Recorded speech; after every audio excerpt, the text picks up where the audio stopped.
The market hasn't crashed yet. Nothing is officially broken. No banks have failed today. No government has missed a payment. And yet, prices are falling. Screens are flashing red. People are panicking. Here's the uncomfortable truth. Markets don't panic when things break. They panic when they think something is about to. And that difference changes everything. Right now, this matters because most financial disasters don't start with explosions. They start with silence, a pause, a moment where nothing obvious happens and everyone realizes the future just became harder to predict. Let's walk through why that scares markets more than bad news ever could. Imagine you're driving on a highway at full speed. The road is smooth. The engine sounds fine. Then the steering wheel starts to vibrate. Not violently, just enough to make you notice. You don't wait for the tire to blow. You slow down immediately. Markets behave the same way. They're not reacting to what is happening. They're reacting to what might happen next. Here's how the system actually works. Big money doesn't wait for confirmation. Pension funds, banks, insurance companies, they're managing risk, not chasing headlines. They live in probabilities. If there's a 2% chance of a serious problem tomorrow, they ignore it. If it becomes 5%, they adjust quietly. At 10%, they start selling. At 20%, they don't ask questions. They run. And here's the irony. The act of running is often what creates the crisis. Let's make this simple. Most markets are built on borrowed confidence. Not cash, not profits, confidence. Banks lend because they assume borrowers will pay. Investors buy because they assume others will buy after them. Prices stay high because everyone assumes tomorrow will look like today. But the moment that assumption cracks, even slightly, the math changes. Take interest rates. When rates rise, nothing breaks instantly. Companies still operate. People still go to work. Debt still gets paid. But higher rates mean future money is worth less today. That one sentence quietly rewrites every spreadsheet on Wall Street. A company expected to earn steady profits 10 years from now suddenly looks weaker. A government rolling over debt suddenly looks riskier. A bank holding long-term bonds suddenly has a balance sheet problem on paper. Not a real loss, a potential one. And markets hate potential losses more than real ones because real losses are known. Potential losses are infinite. Now here's the hidden mechanism most people miss. Modern markets are dominated by systems that respond automatically. Algorithms, risk models, margin rules. They don't feel fear, they enforce it. When volatility rises, models demand less exposure. When prices fall, leverage limits get hit. When leverage gets hit, assets must be sold. Not because someone panicked, because the rules say so. This is how a rumor becomes a sell-off, how a forecast becomes a crash, how fear outruns reality. And it gets worse. Everyone knows this behavior exists, so everyone tries to move before everyone else. That's the real race. Not to be right, but not to be last. This is why markets sometimes collapse on no news. Nothing broke, nothing failed, nothing exploded, but the future got just uncertain enough that the safest move became exiting first. The absurd part, markets often stabilize once the damage is done, after prices fall, after leverage resets, after fear is priced in. That's when things are actually safer.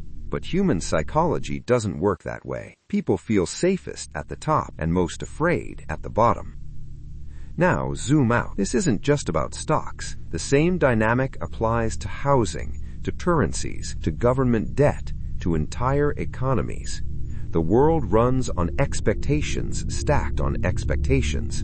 And when enough people quietly revise those expectations at the same time, markets don't wait for proof. They move fast.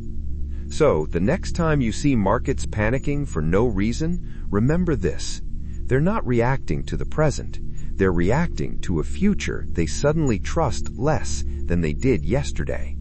And the most dangerous moment in finance isn't when something breaks. It's when everyone realizes it might.